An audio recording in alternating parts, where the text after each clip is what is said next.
Well, you may at this point be wondering what in the world is going on with Islam and the so-called two-week ceasefire that the Trump administration just announced. What in the world's going on with all this stuff? Because then we saw that just a few hours after the ceasefire was announced on our side, that Islam went and attacked a bunch of targets in the vicinity of Kuwait City, which is where the Americans are staging our invasion force. And so it's just a whole big mess. And at this point, you might be wondering what's going on. And so I'm just going to kind of summarize and lay out some things for your consideration. So, firstly, let's talk about this. Islam means submission, submission to the will of Allah. And Islam is really a system of world domination. And there's no place for infidels like you and me who aren't Muslims under this New World Order, this Sharia law system that Islam is seeking to roll out over the world. Infidels can only exist within Islamic societies if they are slaves or if they are paying a tax for the privilege of being allowed to continue to live. So understand that infidels, let's put it this way, have no place in Islamic society. We are dogs to them. And so under this Muslims, real Muslims, and there are plenty of Muslims who we could call them moderate Muslims, but are they really? And we'll talk about that in a little bit, because Islam is a system of deception. Now we as Christians, we know that Allah is really Satan and the devil, and therefore it shouldn't be surprising that this so-called religious system, which it really is more of a system of political control, but we shouldn't be surprised that it's full of lies and deception, because these are the hallmarks of Satan, of the father of lies, and whom the Bible says was a liar and a murderer from the beginning. So infidels have no place in Islamic society. Now, Muslims see themselves as always the good guys who cannot lose. And this is really important to understand. They are always the good guys who cannot lose. They're never going to admit any wrongdoing. And even if you kill them, there's this system of 72 virgins that takes care of that. So they've really found a way to motivate their men to fight to the death, because these horny, low IQ Muslim men are motivated by the 72 virgins. They'll have the reward if they die in battle against infidels for the sake of spreading Sharia law across the entire world. And so not only do they see themselves as always the good guys who cannot lose, but if they lose and die, doesn't matter, because they get their reward in paradise with these 72 virgins. You see how that works?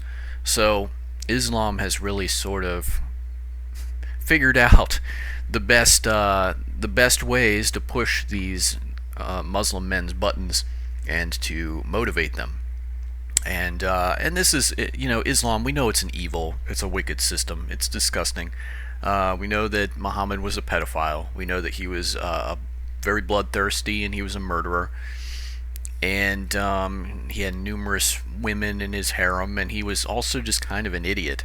A really good video was done recently that I watched, where what he would do is if he found a woman attractive, like a Jewish woman, and this happened on numerous occasions, he would save her alive, but kill her entire family. Kill her husband, kill her father, kill her brother, whatever. Kill her entire family, keep her alive, and then add her to his harem. And then he would be surprised when she would do things like try to poison him,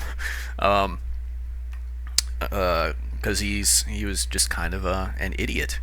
And I hate to say it, but in my mind, that is kind of the stereotype of the average Muslim man. They might be very intelligent on a certain level, very cunning, but they are so extremely deceived.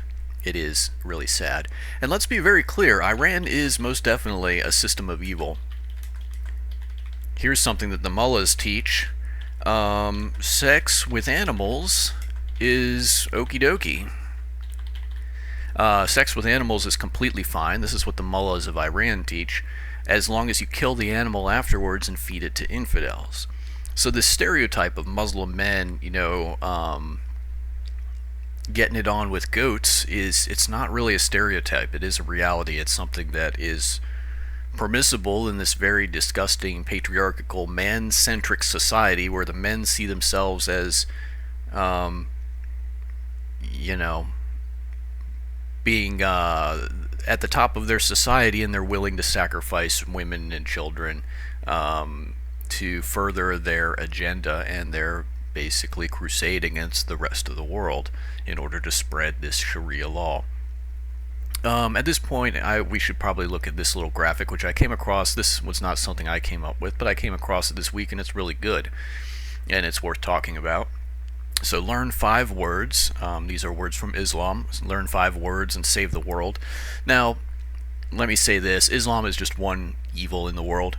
Even if Islam were completely removed tomorrow, there would still be plenty of other wicked groups that serve Satan in various ways that would be a threat to humanity. So I don't really think that, Islam is the final boss, so to speak. But it is most definitely an evil antichrist system. And let's talk about these words. So taqiyya,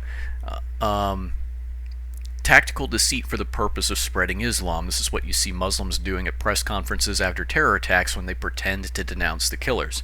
So you have these so-called moderate Muslims, and they've polled moderate Muslims before. And while moderate Muslims would say, oh, I would never, take part in acts of jihad myself, the reality is there's a large percentage of moderate Muslims who, in these polls, say that they look favorably on jihad and on, the real Muslims who employ it to spread Sharia law.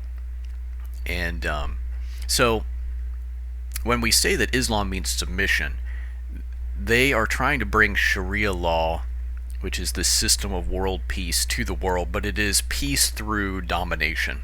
It's peace through suppressing any dissenting voice. It's peace through destroying all other religions and all other cultures. That's what it is. Islam means submission. And they are never going to submit themselves. Like I said, they see themselves as the perpetual good guys. They cannot lose. And even if they die, they don't lose. They win. The 72 virgins. But they do believe that it's completely fine to lie to infidels and to deceive us. They're never going to play fair, and that's just the way it is. And so you might have these moderate Muslims, seemingly moderate, who will denounce these terror attacks, and that kind of makes Islam look, like it's a moderate religion that could actually assimilate into the world system and, be a part of the international community and all this other stuff, but it's a deception. Real Muslims there's always this modus operandi that they follow when they go into a Western country. At first they keep a low profile, then when they hit a certain percentage, they will start infusing themselves into the reins of control, into the governmental systems, because we in the West are stupid morons. And so now the UK is basically a Muslim country, and many others in Europe. Basically Muslim countries, because they've been infiltrated by Muslims.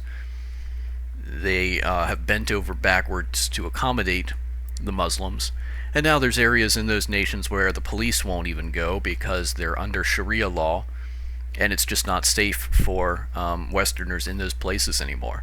And there are places in these countries where if you're a young woman alone and you go out alone into these areas, you can pretty much count on getting gang raped. Your odds are good of having that happen to you. And this is just the way it is. So, I'm not really going to pronounce all these. I probably can't pronounce them because, I'm not trained in Arabic. Tawriya, deceit by ambiguity, doublespeak, refusing to give straight answers, exploiting conflicts of definitions, etc. You actually see this used a lot by Muslims on a personal level. I just saw a video recently of a bunch of Muslim young men I think it was in Japan, and they were confronted by, I think he was a police officer. He was in uniform. They were smoking in a non-smoking area, and exploiting conflicts of definitions, saying, "Oh, do you have the authority to tell us to leave this area?" and all this other stuff. Just talking in circles around this guy, and probably if there wasn't a camera there, things might have gotten nasty, because he had a camera on him, body camera or whatever, but there's like 6 or 8 of these guys, and they're all milling around him, very aggressively, maintaining the posture and all this. Anyway, Maruna, the temporary suspension of Sharia so that Muslim immigrants appear moderate. Yeah, but then they will, in pockets, implement their own Sharia law, even in opposition to the law of the land. And they do this in the United States, they do this in the UK, they do this in Sweden and other places, France and so forth. And these are the areas where it's not safe for outsiders to go. There's a different legal system, a different de facto legal system in place on the streets, and it's enforced by the Muslims in that area, and you could be killed if you're a young woman out by yourself. Like I said, it's extremely dangerous. There are very few protections for women. I don't know, maybe there aren't any. I mean, Islam's a system that condones the drowning of daughters for disobedience, and women are basically considered cattle and expected to cover up everything except for the eyes. And by the way, that is where it's going. You might have these more moderate seeming Muslims, but the reality is, if Sharia law ever covers the world, that's what it's going to be. Women will be second-class citizens forever, and they will be expected to wear the various Muslim garments from head to toe. Black, nothing but the eye slit, that kind of thing. Okay, kitman, deceit by omission, withholding key information. And then hudna, a temporary ceasefire. This one's the most important. A temporary ceasefire which serves to replenish military strength, a method of jihad, which is holy war. It reflects neither a will to resolve the conflict nor an obligation to maintain the truce. And we've seen this over and over and over again when dealing with these Muslim terror groups. And so these so-called terror, extremist Muslim groups, they're actually not extremists. They're actually they are what Islam is. And I don't know that we've really been up against a state that has embraced that ideology before, on a level like Iran has. So now you have an entire nation governed by this, by Islam, real Islam, that we're up against for the first time. And it's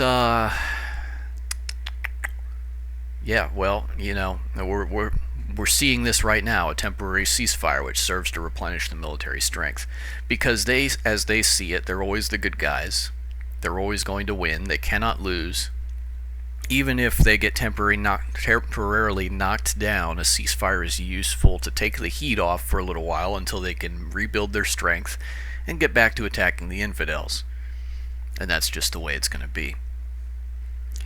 So here's kind of where things have been. So I guess it was yesterday morning. Trump was talking about destroying an entire civilization in just one day, which is extremely interesting, because understand that in the Bible, part of the judgments against Mystery Babylon are that God's just going to do to her what she has done to other nations. And so I would not be surprised at all, because the Bible makes it pretty clear that we're talking about nuclear destruction for Mystery Babylon. And so it makes sense that that Mystery Babylon then would be a power that has used nuclear weapons on others. It's an indiscriminate weapon. It doesn't care whether you're innocent or guilty. It just destroys everything. And the language in the Bible actually says that Mystery Babylon will be destroyed in just one day and cease from being a nation. And so this language is very interesting to me. Not only does it tie into the Mystery Babylon prophecies, but how do you destroy a country in just one day without using overwhelming force? This does hint that nuclear weapons might have been part of the plan. And then we have J.D. Vance saying, we have all kinds of weapons in our toolbox that we haven't even used yet. And people speculating, are we talking nuclear weapons? Maybe. And then the Trump administration, various sources have actually been alluding to Hiroshima and Nagasaki during World War II when we used the atomic bombs. And how the justification for that was it saved the lives of potentially hundreds of thousands of American foot soldiers from dying during an invasion of the Japanese homeland. And the lives of the Japanese really didn't rate in comparison to that.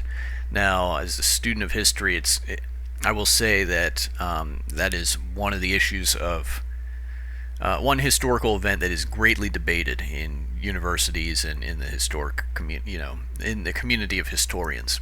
Was it necessary to use the atomic bombs? I personally don't think that it necessarily was, but it's hard to argue a hypothetical. History is what it is. But I would not be surprised to see nuclear weapons brought out during this conflict at some point. Anyway, so that's kind of where things were. Yesterday morning, Trump was threatening to destroy an entire civilization in just one day. Now understand that prior to this point, Iran had already put out a 10-point peace plan, I guess we'll call it. I don't know exactly what they called it, but it was basically a 10-point plan for an end to the conflict. Now understand that Iran's 10-point plan, 10-point peace plan, it actually read like a complete surrender of America, of the United States. So it included things like no limits to their nuclear program, Western forces withdraw from the region, Western forces give up bases and other properties, the U.S. pays to rebuild Iran, and so forth. So understand that Iran's 10-point peace plan was basically calling for America's complete surrender and capitulation. America's complete submission, if you will. And so numerous outlets were talking about, so that one I saw was the Gateway Pundit, talking about how official channels were closed, but backdoor channels of negotiation were open. Now understand that this is just ridiculous, really. This is just some doublespeak stuff here. There are numerous sources within Iran that were saying that no, the powers that be were not talking with the West, were not talking with the U.S. And Trump just has been consistently insisting that yes, we're in talks, yes, we're in talks, yes, we put enough pressure on them, yes, they're coming to the peace table. I want to point something out at this point. We have consistently been killing their number one guy with targeted strikes and things like that. So my thought is that the people running the show in Iran right now, it's not just one person, it is military officers. They're probably not all in the same place. And so at this point, if we're trying to deal with their civilian government and come to some kind of ceasefire or peace agreement with the civilian government, well, I don't even think the civilian government is running the show anymore. So does the civilian government actually have the clout and the authority to make the military in Iran come to heel? I don't think so. And so understand that in order to negotiate with Iran, you would have to get numerous different people all on board with the plan. You can't just talk to one person who claims to have the authority or claims to be a spokesperson and expect to actually get real results. But then, as we've already talked about, there is also this Hudna, temporary ceasefire, which serves to replenish military strength. And apparently, Iran didn't need to replenish their military strength all that much, because within just a few hours of Trump announcing the 2-week ceasefire, Iran starts launching massive strikes, especially against the area around Kuwait City, where the American occupation forces are being staged. Invasion forces are being staged, rather. So, I think that these so-called backdoor negotiations are just a whole bunch of rubbish, really. I don't know who they were talking to or who they were dealing with, but the reality is it doesn't seem like they were all that efficacious, were they? And then we have another little problem, which is that Trump announced that Iran's 10-point plan was a workable basis for peace. Well, the problem was, as we already talked about, Iran's 10-point peace plan read like a complete surrender of America. So at this point, state media in Iran starts talking about how Trump's a pushover, America is weak, and the Americans have been defeated and have surrendered. I don't think that's exactly what Trump was trying to accomplish. But that's where things are. So I don't know. Initially, what I saw when the ceasefire was announced, I saw that Pakistan, because they're kind of trying to broker, they realize that things are getting out of hand. The Pakistanis, they're another nation that is extremist Muslim, or real Muslims, however you want to put it. They're looking, and they don't want to see Iran destroyed. So they're trying to, negotiate a ceasefire peace agreement. And so Pakistan, Iran, and us, we were all supposed to come to some sort of peace table on Friday and iron out the terms of this 2-week ceasefire. But Iran is already launching massive attacks again. So I don't know what's happening here. We see this quite a lot when fighting Muslims, when Western forces, I should say, fight against Islamic forces. We see that the Islamic forces will often, in the days before a ceasefire is set to be negotiated, they will just unload on the other side, trying to get in as many licks as they possibly can before the official ceasefire. And that really just does kind of show their mindset, that they really don't have any intention of negotiating or coming to a ceasefire agreement. Because they see themselves as the always righteous good guys who are most definitely going to win no matter what. They can't lose. And so it's all about eliminating, making the infidels bleed as much as possible before we go into this period of ceasefire. And then the period of ceasefire exists only to allow us to rearm and prepare in order to get back into the fight on one level or another. Now, to be clear, I do not agree with this war in Iran. It was something that we never should have gotten ourselves involved in the first place. We got involved at the behest of Israel. Mossad lied, and they were telling the Iranians in the streets, get out there and topple your own government, because we, that is Mossad agents, will be there with you in the streets supporting you. Let's be honest. Israel has outright said that they have no intention of ever putting boots on the ground to help U.S. forces invade Iran, alright? Do we actually think that Mossad is ever going to put boots on the ground in Iran to help the Iranian people topple their own government? I don't think so. I think these were just lies that they put out there to help try to motivate the Iranian people to topple their own government, because this is what Israel wants to do. Sow chaos and keep without risking, Israelis. And, kind of, I would say keeping their hands clean, but we all know that they don't actually keep their hands clean. And this was how things were sold to us as well. The Israelis told us that Mossad has a plan for toppling the Iranian regime from the inside out, and that we we, the Americans, needed to take a strong stance and, support Israel's strikes on Iran, and that everything would collapse from the inside out. Well, this has not happened. This is not going to happen. The people in Iran are very afraid of the regime. I don't think they have the spine to stand up, really. And they don't have the means, first of all. They don't have the weaponry. I mean, you think about it. Ask the question, if the American... So many of us Americans are very disillusioned with our federal government. We know that we have no representation. We know that they're very tyrannical.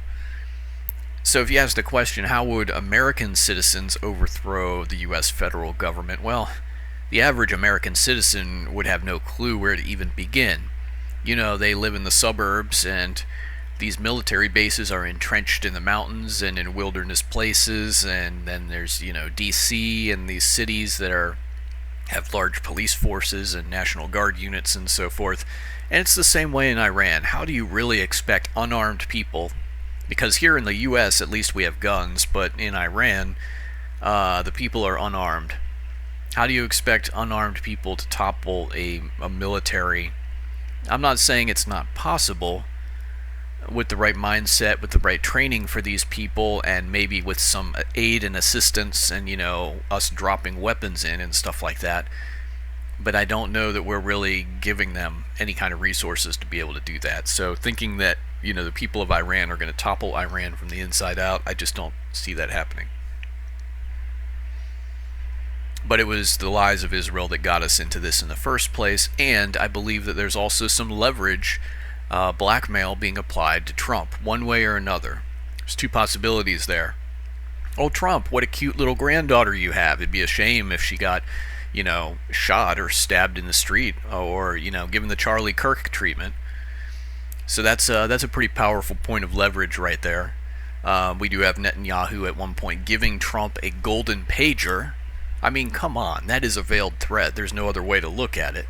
Remember the operation where Israel blew up a bunch of terrorists with pagers that had been built with explosive charges inside. And then the other thing is, of course, all the Epstein stuff. I've talked about this before. I believe Epstein's alive and well. The corpse they took out of the prison didn't have Epstein's tattoo. And the person they're parading around as being Ghislaine Maxwell is clearly not her. So I believe that Maxwell and Epstein are alive and well and in Israel right now. I have reasons for believing that. And so the real Epstein files, Epstein has those. He controls his own, he's got the real blackmail data. I mean, when we talk about the Epstein files, we're talking about his personal email communications and yada yada, text messages and all that. Epstein's got the real Epstein files, the real blackmail material that he can destroy heads of nations with, all right? And I do believe that Israel is wielding that like a weapon to the throat of Donald Trump in particular, but other nations as well. So that's where we are. And, we opened this can of worms in Iran that we really just can't close again. And it's not to say that we couldn't come to terms with them. There's no logical reason why we couldn't actually negotiate, come to a ceasefire. I just don't think that we're in that place in the world right now. I've talked about this before. I think we're in Revelation 6, which is the lead up to the tribulation. It's those four horsemen being forerunners or messengers of a coming army. And one of the horsemen is this red horse. There went out another horse that was red, and power was given to him that sat thereon to take peace from the earth, that they should kill one another, and there was given unto him a great sword. And so in this lead up to Daniel's 70th week, to the tribulation period, a quarter of humanity is going to be killed off through these so-called horsemen of the apocalypse. You got the white horse. He has a crown or a corona on his head. And he's got an airborne weapon. So I do believe that this is man-made plagues and bioweapons. And vaccines that aren't vaccines, that are actually bioweapons as well. Then we have war. and to him was given to take peace from the earth. And then we have famine and economic hardship being the black horse, and then we have the fourth horse, which is the cumulative death and die off of all the above. And it is actually going to be the fourth part of the earth that ends up dying from these horsemen, and that's just the lead up to the end times. We're not even into the end times yet. And notice that none of these things, I've talked about this before, none of these things are special judgments of God. It's not God raining fire from heaven, or turning water to blood, or anything like that. This is just natural consequence of human wickedness. That's what these horses are. Natural consequence of human wickedness. There's been so much evil that's been allowed to build up, and the birds have come home to roost, so to speak. The chickens have come home to roost. As the scriptures say, be not deceived, God is not mocked. Whatsoever man sows, that shall he also reap. And a great many wicked seeds have been sown in the last 140 years or so. And those wicked seeds are starting to spring forth and bring forth the end result. It's going to be very ugly. And notice that it was given to this red horse, the rider on the red horse, to take peace from the earth. So like I said, it's not that peace is theoretically unattainable or anything like that if the world was reasonable, but this is a form of madness in a sense. And we can all see this, how the leaders of the world are just consumed by madness. They're insane, they're deranged, they're senile. No one in their right mind looks at these leaders of nations and thinks, oh, you're doing a great job. Keep up the good work. There are very few leaders on the world stage that are actually trying to represent and serve their people. Instead, they are representing and serving themselves and various evil Luciferian agendas. And that's just the way it is. And this red horseman, it is given to him to take peace from the earth, that they should kill one another. And the idea is that there was peace, but it's being withheld. It's being withheld. It's not attainable for you anymore. You're going to be given over to this madness that you will kill each other without reason and without purpose. And I do believe that that's where we are, and so it really was no surprise to me that just mere hours after the ceasefire was announced that Iran starts launching all these strikes and things like that. Now, I don't know. Maybe their plan is to intensify the fight for a little while until Friday, and maybe those negotiations are still on, and maybe there will actually end up being some kind of ceasefire. I don't know. We'll see. I hope so. I hope that a reprieve, at this point, things are going in a bad direction. Things will continue to go in a bad direction. That's just what the Bible says is going to happen. So the best we can hope for is reprieve from what's coming. But, a lot of people have pointed out, and this was something that had come to my attention as well. Jeremiah 49, the very end of it talks about judgment on Elam. What is Elam? Well, it's a region in Iran. And this is in the context of shall come to pass in the latter days, end time stuff. So the two chapters after this, Jeremiah 50, Jeremiah 51, relate to the fall of Mystery Babylon. So we're a little bit before that, and there are things in these passages about judgment on Syria, and other Middle Eastern nations there. But then we've got judgment on Elam, and it's really interesting. It talks about God breaking the bow of Elam, the bow, the missile weapon, and assembling basically a coalition from nations all around the world that will rise up and come. Upon Elam I will bring four winds from the four quarters of heaven, and will scatter them toward all those winds.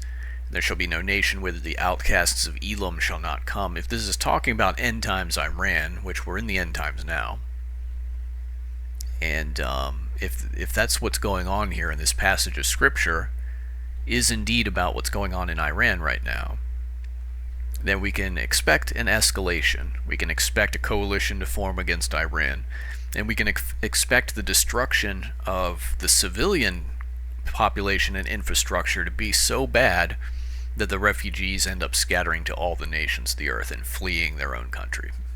And I would not be surprised at all to see that happen. And I would not be surprised to see nuclear weapons as part of this. God specifically promises that he's going to destroy the king and princes from Elam.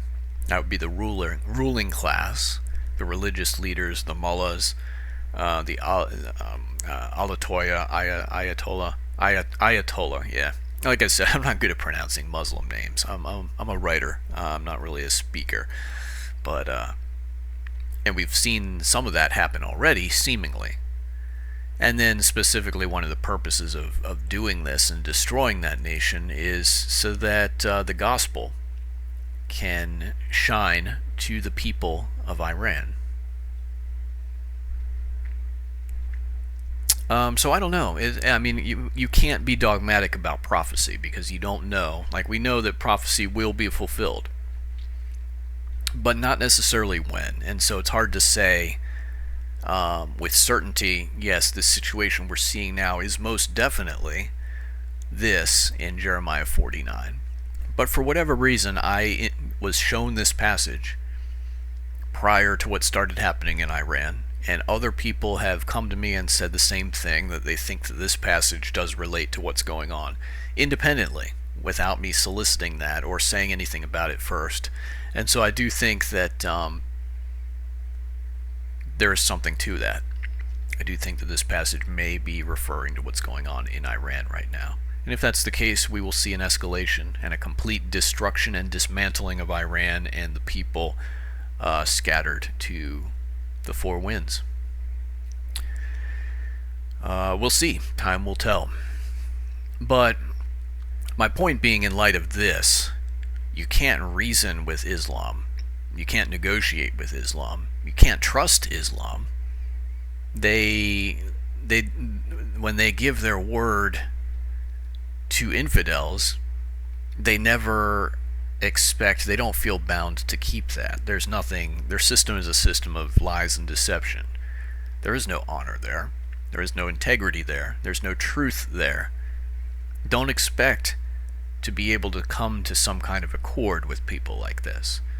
Now, as I said, I'm not in favor of this conflict in Iran, but that can of worms was opened, and now it's got to be dealt with.